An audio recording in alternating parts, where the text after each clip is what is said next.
इंसानी ख्वाहिशात कभी पूरी नहीं होती, चाहे जायज़ ही क्यों ना हो। हर इंसान के पास घर होता है, ना कार, कोठी और ना बैंक बैलेंस, मगर वो अच्छे कारोबार के साथ इन तमाम चीज़ों की ख्वाहिश हमेशा अपने दिल में रखता है। कुछ लोग अपनी जायज़ ख्वाहिशात को पूरा करने के लिए मेहनत करते हैं, उनकी मेहनत रंग लाती है और बहुत सारी जायज़ ख्वाहिशात पूरी भी हो जाती हैं।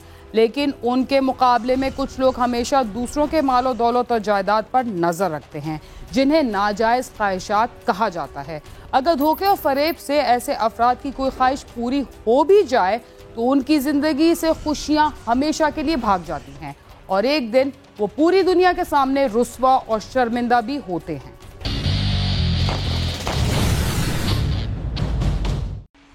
कहते हैं जब रिश्तों का तकद्दुस पामाल होने लगे तो किसी बड़े तूफान का खतरा मंडलाने लगता है, जिसके बाद ऐसा नुकसान होता है जिसकी तलाफी मुमकिन नहीं होती, इसलिए कि रिश्तों पर एतबार से ही दुनिया का निज़ाम चलता है। थाना मरी के इलाके में भतीजे और चची ने रिश्तों के तकद्दुस को पामाल करते हुए जब हद से तजावुज़ की तो पूरी बरादरी को इल्म हो गया और भतीजे ने बदनामी के डर से चची को रास्ते से हटाने का खतरनाक मंसूबा बना लिया। आइए देखते हैं ये मंसूबा कहां तक कामयाब हुआ।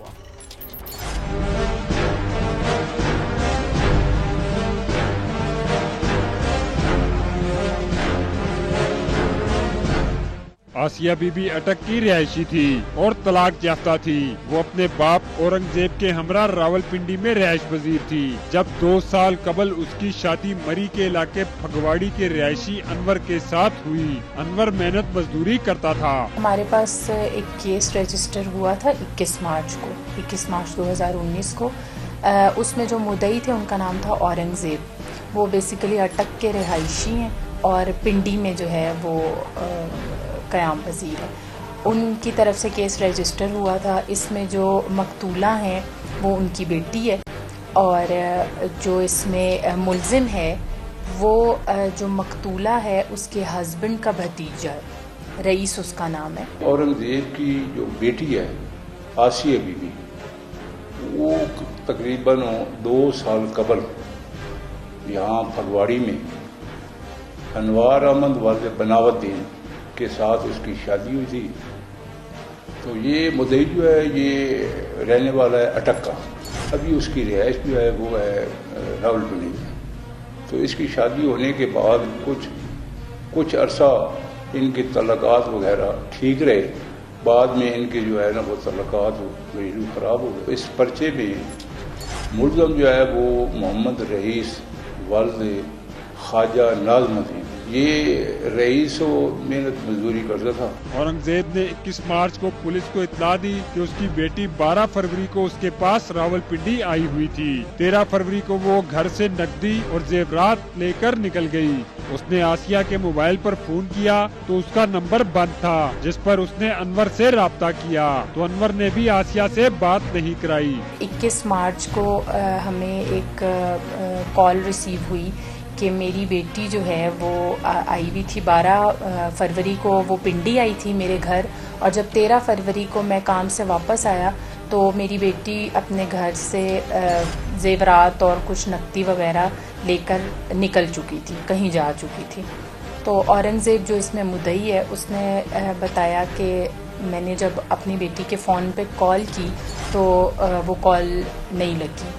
उसके बाद उसने अपने दामाद के साथ रब्ता करने की कोशिश की। जब दामाद के साथ रब्ता हुआ तो उसने उसको कहा कि मेरी बेटी से बात करें मुझे, तो रब्ता मुमकिन ना हो सका।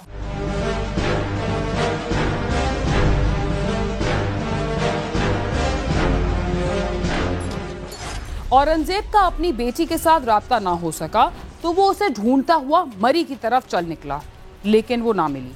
उसे अनवर के भतीजे रईस पर शक था, इसलिए उसने थाने में दरखास्त दी और पुलिस ने अपनी तफ्तीश का आगाज कर दिया। औरंगजेब को अनवर के भांजे रईस पर भी शक था। शक इसलिए था कि उसे पता लगा था कि रईस के आसिया के साथ ताल्लुकात कायम हो गए थे, इसलिए उसने रईस का नाम दरखास्त में दे दिया, जिस पर पुलिस ने रईस को हिरासत में लेकर उससे तफ्तीश शुरू कर दी। वो वहाँ से इधर पहुँचा। जब उसने यहाँ पर पहुँच के अपने तौर पर बेटी को ढूंढने की कोशिश की और जब वो नाकाम हुआ और उसको शक हुआ रईस के ऊपर, जो कि जो मकतूला है उसके शौहर का भतीजा है, तो उसने फिर पुलिस के साथ कंप्लेंट रजिस्टर की। हमने टाइमली इसकी FIR दर्ज की और FIR दर्ज करके तहकीकात शुरू कर दी। रईस ने तफ्तीश में इंकशाफ किया कि उसके अपनी चची के साथ ताल्लुकात कायम हो गए थे और दोनों शादी करना चाहते थे, लेकिन बरादरी में उनका ये किस्सा मशहूर हो गया था। इसलिए उसने आसिया को फोन करके रावलपिंडी से बुलाया और बरीती के करीब एक जेर तामीर घर में रात गुजारने के बाद उसे दरिया में धक्का दे दिया। मुलजिम पकड़ा गया। उसके बाद जब उससे तफ्तीश की गई तो उसके भी जो बयान थे उसमें उसने ये इंकशाफ किया कि उसका मकतूला के साथ रिलेशनशिप था और वो शादी करना चाहते थे। जब ये बात बरादरी में फैली तो उसने इस किस्से को ख़त्म करने के लिए मकतूला को पिंडी से बुलाकर फगवाड़ी और जो है दरिया के किनारे लेके गया। एक रात जो है उन्होंने वहाँ पे ज़ेरे तामीर एक मकान था, वहाँ पे उसने उसको रखा और अगले दिन जो है उसने बरेती उस जगह का नाम है, वहाँ उसको दरिया में धक्का दे दिया। ये जो मकतूला आसिया बीबी है, ये 2 दिन पहले ये अपने वालिद औरंगजेब के पास रावलपिंडी गई। फिर इसने फ़ोन पे उसको बुलाया और वो आ गई 13 तारीख को। 13 तारीख को ये एक वो वहाँ भी रहे नमरुमाल फगवाड़ी में, एक वीरान जगह एक कमरा सा जो है जेर तामीर था उसमें। तो उसको बाद इसने अपने जेल में ये प्लानिंग पहले से बनाई हुई थी, तो इसको उसने दरिया वो बरेती जो है बाबा फिदा शाह और दरबार के साथ दरिया जेरम में जाकर वहाँ पे दरिया में धक्का दे दिया।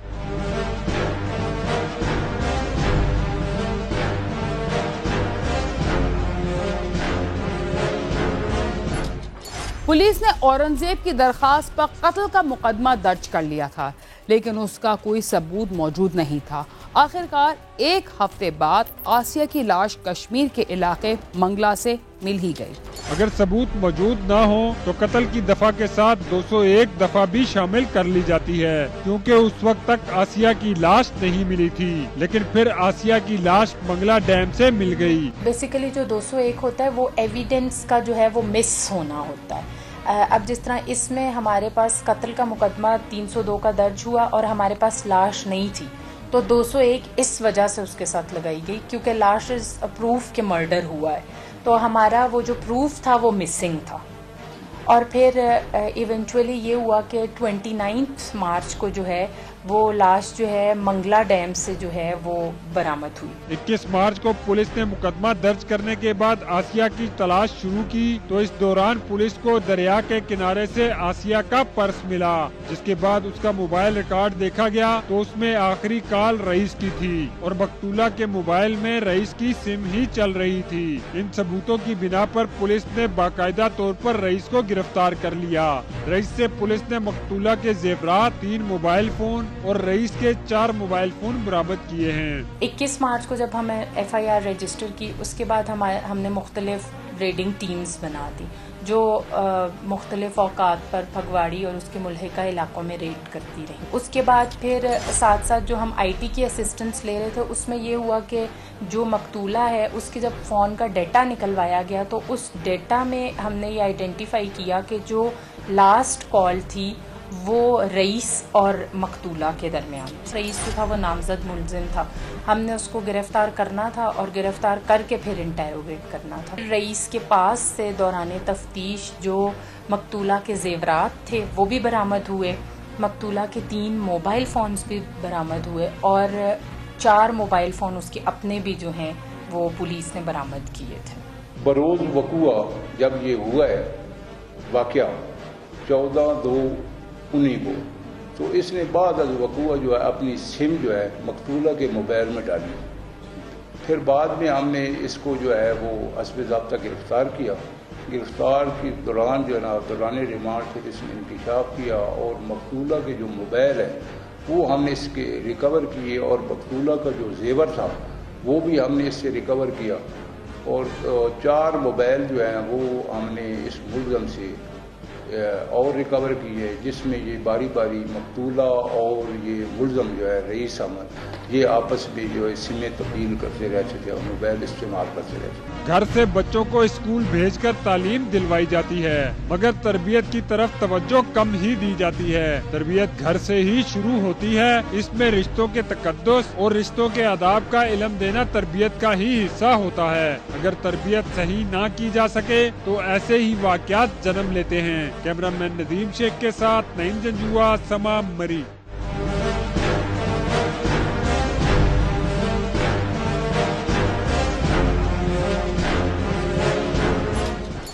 कत्ल की वारदात में मुलव्विस हर मुल्जिम ये समझता है कि कोई सबूत ना होने की वजह से उसकी जान बच जाएगी और वो कभी भी कानून के शिकंजे में नहीं आएगा।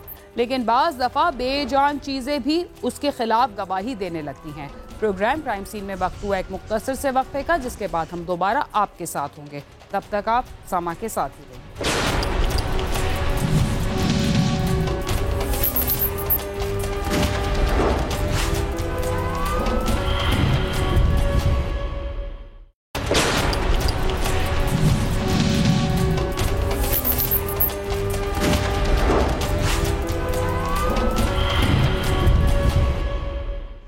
प्रोग्राम क्राइम सीन में एक बार फिर खुशामद।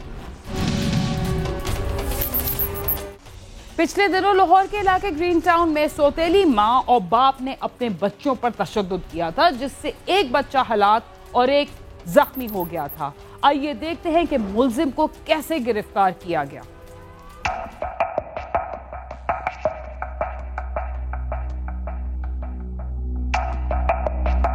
ग्रीन टाउन के इलाके में चंद रोज कबल एक शख्स परवेज ने अपनी दूसरी बीवी के साथ मिलकर अपने बेटे 9 साला दाऊद को तशद्दुद करके मौत के घाट उतार दिया था और उसकी लाश पहली बीवी के घर के बाहर छोड़कर फरार हो गया था। पुलिस ने मुकदमा दर्ज करके तफ्तीश शुरू कर दी। मैनू नहीं मारे ने, मेरे निक्के बच्चे ने मैनू क्या, यशवा ने उन्हें क्या, मामा सानू पापा मारदा सी, कहंदा सी ए तुहाडी मामा है, ओ नहीं तुहाडी मामा है, तुहाडी नहीं मामा ਉਹ ਹੀ ਮਾਮਾ ਜਿੰਦੇ ਕੋਲ ਤੁਸੀਂ ਮੈਂ ਤੁਹਾਨੂੰ ਲੈ ਕੇ ਆਇਆ, ਉਹ ਤੁਹਾਡੀ ਨਹੀਂ ਮਾਮਾ ਹੈਗੀ। ਮੈਂ ਰੋਂਦੀ ਰਹਿੰਦੀ, ਰੋਜ਼ ਰੋਂਦੀ ਰਹਿੰਦੀ ਤੇ ਆਹ ਤੇ ਬਾਕੀ ਨੂੰ ਮਾਰ ਕੇ ਮੇਰੇ ਪੁੱਤਰ ਦੇ ਇੱਥੇ ਲਾਸ਼ ਲੈ ਆਂਦੀ ਤੇ ਮੈਂ ਕੱਲ ਵੇਖੀ ਤੇ ਮੈਂ ਤਾਂ ਲੁੱਟੀ ਪੁੱਟੀ ਗਈ। ਮੈਨੂੰ ਇਨਸਾਫ, ਮੈਂ ਬਿਲਕੁਲ ਨਹੀਂ, ਮੈਨੂੰ ਇਨਸਾਫ ਚਾਹੀਦਾ। ਮੈਂ ਆਪਣੇ ਉਹਨਾਂ ਨੂੰ ਫੜਾਉਣਾ ਚਾਹੁੰਦੀ, ਉਹਨਾਂ ਨੂੰ ਦਿਓ ਫਾਂਸੀ, ਦਿਓ ਉਹਨਾਂ ਨੂੰ ਫਾਂਸੀ ਦੇ ਦਿਓ, ਉਹਨਾਂ ਨੂੰ ਦੋਨਾਂ ਨੂੰ। तीसरी माँ भी नाल जे। पुलिस ने परवेज मसीह के मोबाइल फोन की लोकेशन ट्रेस करते हुए उसे शेखुपुरा से गिरफ्तार कर लिया। पुलिस ने उसकी निशानदेही पर मकतूल की सौतेली मां को भी गिरफ्तार कर लिया है। पुलिस हुकाम का कहना है कि परवेज मसीह ने पहली बीवी को तलाक देकर दूसरी शादी की थी और 2 बच्चों दाऊद और यशवा को छीन कर ले गया था। बाप ने अपने तशद्दुद करके अपने सगे बेटे को जो है वो मौत के घाट उतार दिया। तो इस केस में जो बाप और बेटे की सौतेली वालदा है, उन दोनों को पुलिस ने हिरासत में ले लिया है, गिरफ्तार कर लिया है और ये केस सॉल्व हो चुका है। इसकी डिटेल इस तरह है कि ये बंदा जिसका नाम परवेज़ है, ये इसकी पहली शादी इधर थी। ये दोनों बच्चों को लेकर, जिसके नाम दाऊद और यशवा हैं, ये उनको शेखुपुरा चला गया दूसरी बीवी के पास। मुल्जिम ने अपने बेगुनाह बेटे को किस तरह कत्ल किया और इस बारे में उसका क्या कहना है, आइए जानते हैं। पुलिस तफ्तीश में ये बात सामने आई कि दाऊद पर उसका बाप और सौतेली मां बात बात पर तशद्दुद करते थे। परवेज मसीह शेखुपुरा में एक जिम्मेदार के मवेशियों की देखभाल करता था। वकूए वाले रोज दाऊद भी बाप के साथ खेतों में गया हुआ था, जहां काम के दौरान परवेज ने गुस्से में दाऊद पर डंडे बरसा दिए, जिससे वो मासूम जान की बाजी हार गया। वहाँ जिनके पास ये मुलाजम था, उनकी कोई जानवर थे, वो जानवर कोई मुख्तलिफ रीजन थी, वो जानवर चार भैंसें जो है वो हलाक हो गई। तो उसको उस चीज़ का उसको ज़हनी तौर पर वो खलिश थी। तो बच्चा जिद कर रहा था कि मैंने वालदा को मिलने जाना है लाहौर। तो इस पर उसने वो वो जो छड़ियों से वो भैंसों को हाँकता था, वो छड़ियों से उसने बेटे को मारा, बेईमाना तरीके से मारा और वो जब उसको लाहौर में लेके आ रहे थे रास्ते में ही वो फोत हो गया। इसकी तफ्तीश जारी है। PFSC की रिपोर्ट आएगी तो उसके रोशनी में हम मुकदमा को यकसू कर देंगे। मुल्ज़मान गिरफ्तार किए जा चुके हैं। मुल्ज़म परवेज मसीह का कहना है कि वो और उसकी दूसरी बीवी बच्चे पर तशद्दुद नहीं करते थे, बल्कि उसकी सरजनिश के लिए उसे कभी कभार मारते थे। उस रोज भी उसे हल्का ही मारा था, मगर उसे ना जाने कहाँ चोट लगी कि वो मर गया, जिसका उसे इंतहाई अफसोस है। समझाने के लिए मारा है मैंने कि डर जाएंगे, चुप करके बैठ जाएंगे, लेकिन वो ज्यादा लगी। मारने का कोई मतलब नहीं बनता था। किसके साथ मारा? छड़ी के साथ मारा था, थप्पड़ भी मारे थे, लेकिन वो मुझे पता नहीं था वो बीमार था, मुझे नहीं पता था। घर वालों ने घर से निकाला हुआ था। 12 बजे उसकी डेथ हो गई थी। 3 बजे मैं अपने इधर घर ले आया था अपने माँ बाप के पास। फ़ोन किया, मैंने कहा ये बात हो गई है। जैसे भी थे, ज़ख्मी थे, जो भी थे, मैं अपने घर लेके आया। मुझे बहुत ने कहा इधर ही दफना दो। मैंने कहा नहीं, कुछ भी हो जाए लेके जाना उधर। अफसोस तो फिर होता है, बेटा था 9 साल का मेरा। लाहौर के इलाके ग्रीन टाउन में चंद रोज कबल एक पीर को उसके हुजरे में कत्ल और उसके भाई को जख्मी कर दिया गया था। पुलिस ने कत्ल के इल्जाम में 5 अफराद को गिरफ्तार किया है, जिनमें 3 खवातीन भी शामिल हैं। इस कत्ल की क्या वजह थी, आइए जानते हैं। ग्रीन टाउन के इलाके में चंद रोज कबल एक पीर अलमास शाह को उसके हुजरे में छुरियों के वार करके कत्ल और उसके भाई को जख्मी कर दिया गया था। इस वाक़े पर मकामी अफराद ने सख्त एहतजाज भी किया था। ग्रीन टाउन में केस हुआ जिसमें काफ़ी लॉ एंड ऑर्डर का सिचुएशन भी क्रिएट हो गई। एक शख्स जिसका नाम सैयद अलमास उर्फ जफर शाह था, ये इसके पास एक बंदा जिसका नाम बहादुर है, वो आया उसके पास कि मेरी बीवी और उसके कोई रिश्तेदार हैं जिनसे मेरी जान को ख़तरा है, आप इनके साथ मेरा कोई बीच करवाएं और सुलह करवाएं। तो वहाँ पे इनकी कोई आपस में तलब कलामी हुई, जिस पर ये मुख्तलिफ मुलजमान हैं जिनका FIR में नाम भी दिया गया है। उन्होंने छुरियों के वार करके इसको मौत के घाट उतार दिया और इसके दूसरे भाई को जख्मी कर दिया, जिसकी वजह से अहले इलाका ने काफ़ी एहतजाज किया, रोड ब्लॉक भी हुआ। पुलिस ने कत्ल के इल्जाम में हनीफ और आसम वगैरह 5 अफराद को गिरफ्तार कर लिया। मुलजमान में 3 खवातीन भी शामिल हैं। पुलिस हुकाम के मुताबिक पीर अलमास शाह को मियाँ बीवी के झगड़े में तलब कलामी पर कत्ल किया गया। पुलिस ने उन सारे मुलजमान को अरेस्ट कर लिया है, जिसमें 5 मर्द और 3 औरतें शामिल हैं। इनके नाम भी शेयर कर देता हूँ। अरशद, उस्मान, साहिल, हनीफ, आसिम, आसिया, रेहान बीबी, साजदा, ये इन सारों ने मिलकर इसको हलाक किया। इसकी तफ्तीश जारी है और मौके पर जो भी इनमें जो भी मुलजमान जिसका जो रोल होगा वो हम उसके मुताबिक इसकी तफ्तीश मुकम्मल करेंगे। पुलिस ने कत्ल के दोनों मुकदमात की तफ्तीश शुरू कर दी है। पुलिस हुकाम का कहना है कि मुलजमान से तफ्तीश मुकम्मल करके जल्द ही चालान अदालतों में भिजवा दिए जाएंगे। कैमरामैन नदीम कासिम के साथ आमिर शहजाद, समा, लाहौर।